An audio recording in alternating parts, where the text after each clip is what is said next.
Don't let these retailers play in your face and rob you out of your money. This dress is $248 at Neiman Marcus, $198 on sale at Nordstrom, and when I saw it in Bloomingdale's, it was full price. Now let me show you what I saw and why you need to get out into the stores and look at these garments before you purchase them online. Yes, the economy is hard, but for $248, what is this finish? The vendor used this baby lock stitch around the armhole, and they also use it around the neckline, and they're going to pass it off as design intent, but that's just them being cheap. Also pay attention to the stitches at the seam, because why are the stitches pulling apart on the hanger? Imagine what that's going to do when it gets on your body. Here's a close-up for reference, but this is unacceptable. The bust seam is completely wavy, and the gag is they literally had the same issue showing on the website. Look at this bubble. Look at these waves happening when that seam is supposed to be completely flat. At $248, that would be a hard no for me, but besties, let me know your thoughts. Said it before and I'll say it again, don't let these retailers play in your face. So here's how I know this brand was taking a shortcut.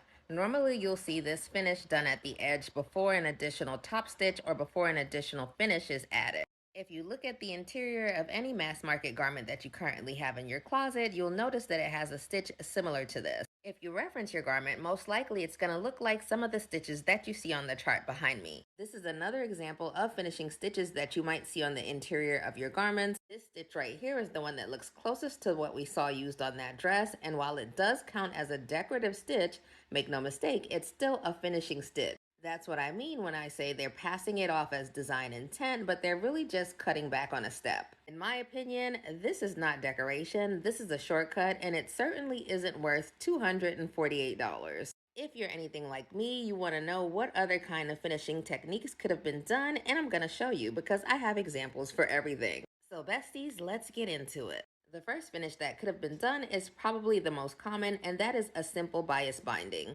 The binding is simply an additional piece used to finish the edge, and as we can see here, it gives the neckline and the armhole a clean finished appearance. This slip dress here is very similar in style, and the neckline and armhole is finished with a what? 1/4 inch binding. Besties, let me say this, they didn't do the best job applying this binding because I still see twisting and roping. I can break that down in a separate video, but in my opinion, the appearance looks much cleaner than the unfinished edge on the Bloomingdale's sample. Here's another slip dress also finished by binding, and normally you'll see this done in self fabric. When you hear the term self used for a binding, that just simply means that it's going to be finished in the same fabric that was used on the body. So the body and the binding will be made out of the same fabric. The only difference there is one is being used for the garment and the other is being used to finish the garment. Now, every brand's bottom lines are different, but this wouldn't have added much cost to the garment, and it's a step they definitely could have taken if they wanted to elevate the garment and charge that price point.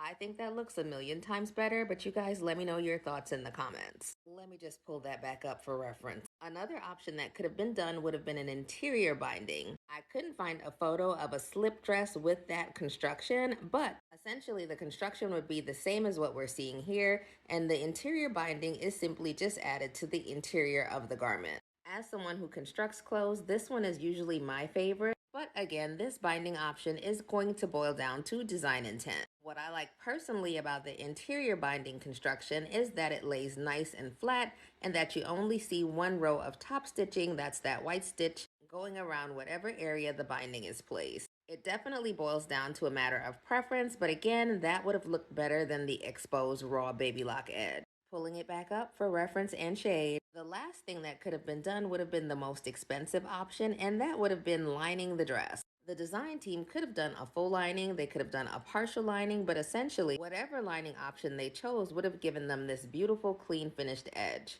What makes this the most expensive is that you're consuming much more in terms of fabric, but the finish is always chef's kiss. As we can see in the photo, it lays clean, it's flat, and most importantly, it actually looks finished. They definitely had options and the dress had potential, but again, compared to the options we saw, which ones would you gravitate towards?